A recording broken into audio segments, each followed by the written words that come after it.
গতকাল বাংলাদেশ বনাম ওয়েস্ট ইন্ডিজের মধ্যকার 3 ম্যাচের ওডিআই সিরিজের প্রথম ওডিআই ম্যাচ অনুষ্ঠিত হয় বাংলাদেশের শেরে বাংলা ন্যাশনাল ক্রিকেট স্টেডিয়াম মিরপুরে। হ্যাঁ, এই মিরপুরে খেলাকালীন বা খেলার সময় বা মাঝখানের টুকু বা মাঝখানের সময়ে দেখা যায় এই ঢাকার আকাশে ধোঁয়া উঠতেছে, সেই মিরপুর ক্রিকেট বা শেরে বাংলা জাতীয় ক্রিকেট স্টেডিয়াম থেকে দেখা যায়।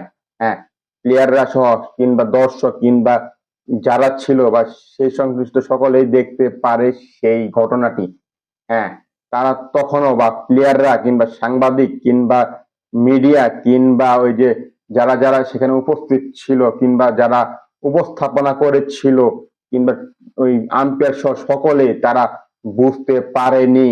হ্যাঁ, যে কি ঘটেছে বাংলাদেশে বা ঢাকার আকাশে বা কি ঘটেছে, এই এত কালো ধোঁয়া কিসের জন্য, তারা শঙ্কিত ছিল।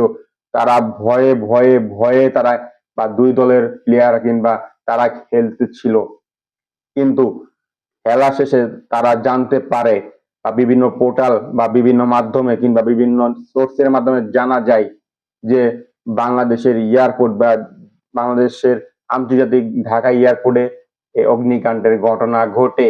হ্যাঁ, দীর্ঘ 8 ঘন্টা পর এই অগ্নিকাণ্ড বা অগ্নিকাণ্ডের ঘটনার ওই পুনরাবৃত্ত না হয়ে সেটি বন্ধ হয়ে যায় বা বন্ধ করা হয়। আমরা জানি একটি বিশেষ বিল্ডিং এ যেখানে মালপত্র জিনিসপত্র কিংবা ওই বিদেশের বিভিন্ন নথিপত্র রাখা হয়, সেখানে আগুন ধরে যায় বা অনাকাঙ্ক্ষিত ঘটনা ঘটে, সেটা এখনো ইনভেস্টিগেশন হয়নি বা হলে জানা যাবে কি কারণে কিভাবে ঘটেছিল।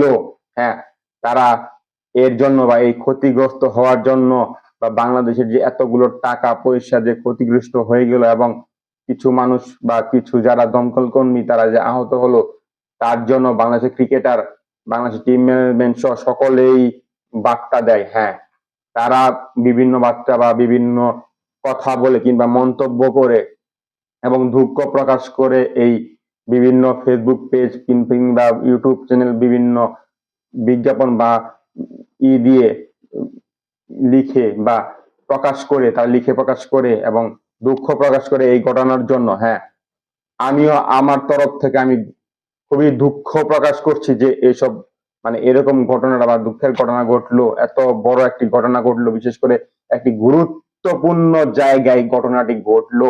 আমার পক্ষ থেকে আমি মর্মাহত রয়েছি, কারণ এটা কাম্য নয়, এটা কোনোভাবেই কাম্য নয়। ইচ্ছাকৃত হোক কিংবা অনিচ্ছাকৃত, এটা করা যাবে না বা হওয়া যাবে না, হওয়া বিশেষটা হইতে দেওয়া যাবে না। বাংলাদেশের যেখানে মান সম্মান